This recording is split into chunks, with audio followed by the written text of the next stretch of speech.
Welcome to RealCast, the weekly roundup of the real asset markets. I'm joined by Nicole Dines and Paul Strome.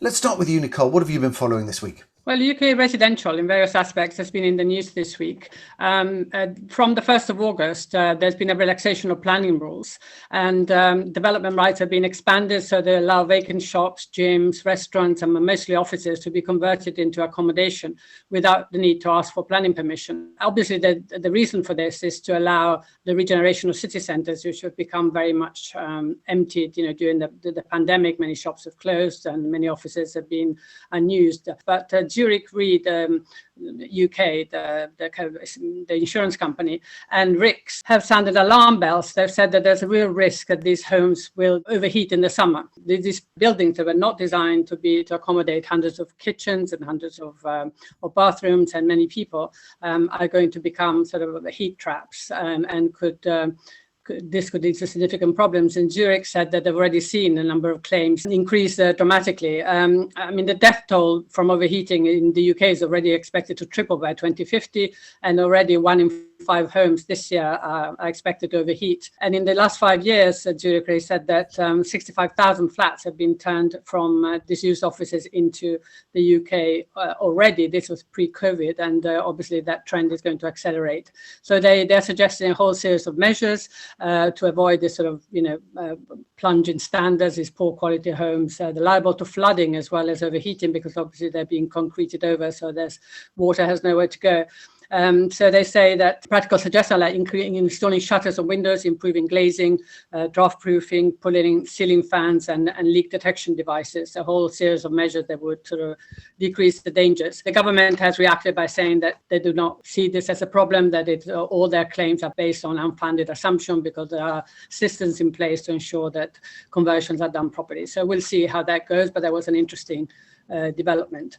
And another on the residential front, again, the need for homes is the common link here. Long Harbour with PSP Investments had set up this residential joint venture a long time ago, but now Cadillac Fairview, which is the real estate arm of the Ontario Teachers Pension Plans, one of the biggest pension plans in Canada, had joined forces to create a £1.5 billion real estate sort of built for rent platform in the UK.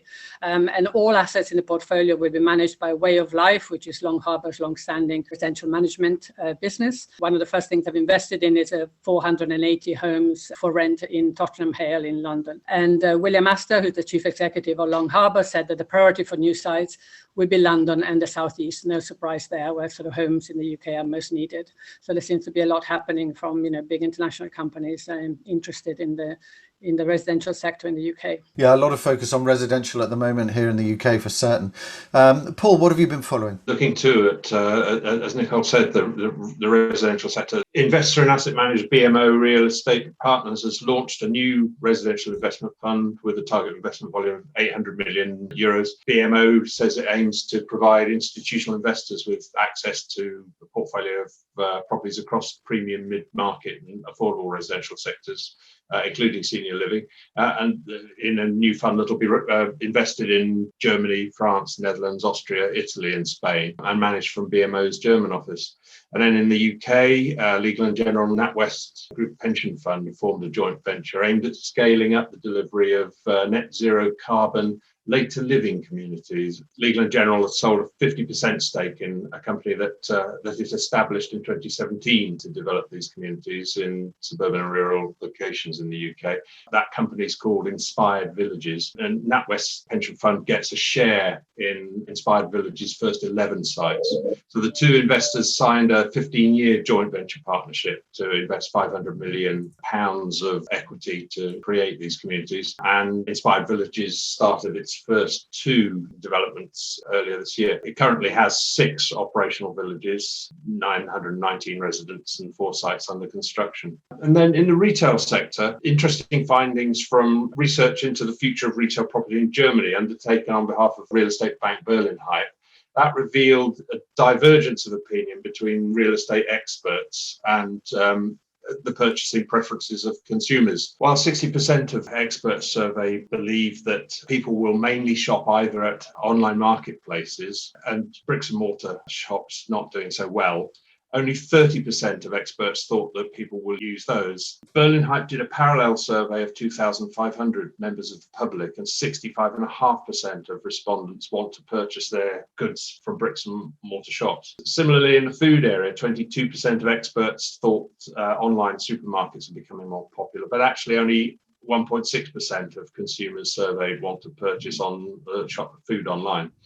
So obviously these things are not conclusive, but when we're hearing so much bad news about the retail sector, it's interesting to discover that physical shopping's demise is not conclusive. And a new idea to enhance physical retail was revealed. UK retail and leisure-focused REIT New River has done a deal with car park operator APCA to provide urban mobility hubs across the company's portfolio of shopping centres and retail parks, and using car parks and empty space around facilities. So urban mobility hubs will provide customers with access to facilities like electric vehicle charging, cycle parks, lockers, customers and businesses, and as well as car maintenance within car parks, and also dark kitchens. New River said the concept has been developed in response to evolving consumer habits accelerated by COVID. Shoppers are seeking amenity-rich environments as part of multi-purpose trips, the firm said. APCO launched the concept actually 18 months ago, but New River is the first property owner to take it up. Yes, interesting to see some movement there on the retail side. I noticed as well that Unibail Rodamco Westfield agreed the sale of its Paris headquarters for 249 million. And the HQ sale, together with the other European disposals, means URW will have achieved 1.7 billion of the 4 billion debt reduction target it plans to have reached by the end of 2022. So interesting to see that moving forward. Interesting news also from Brookfield Asset Management, announcing the initial $7 billion closing for the Brookfield Global Transition Fund. The fund includes founding investment partners Ontario Teachers and Temasek, making major commitments, as well as PSP Investments and IMCO. So really interesting to see that focus on the transition to net zero. Mark Carney, of course, ex-governor of the Bank of England and head of transition investing at Brookfield, highlighted that Brookfield is committed to achieving net zero by 2050 or sooner, and to accelerating the global net zero transition. And both Zayed Hindo, Chief Investment Officer of Ontario Teachers, and Steve Howard, Chief Sustainability Officer of Temasek, talked about the opportunities to deliver sustainable value over the long term while investing capital in a way that benefits the environment and society. So really interesting to see significant capital being committed to the impact side, and it's definitely an area that we'll focus on in Real Asset Impact when it launches in September. Thank you, Nicole. Thank you, Paul. We're taking a break now for the next couple of weeks and look forward to seeing you as the markets come back after the summer. Have a good summer break, everyone.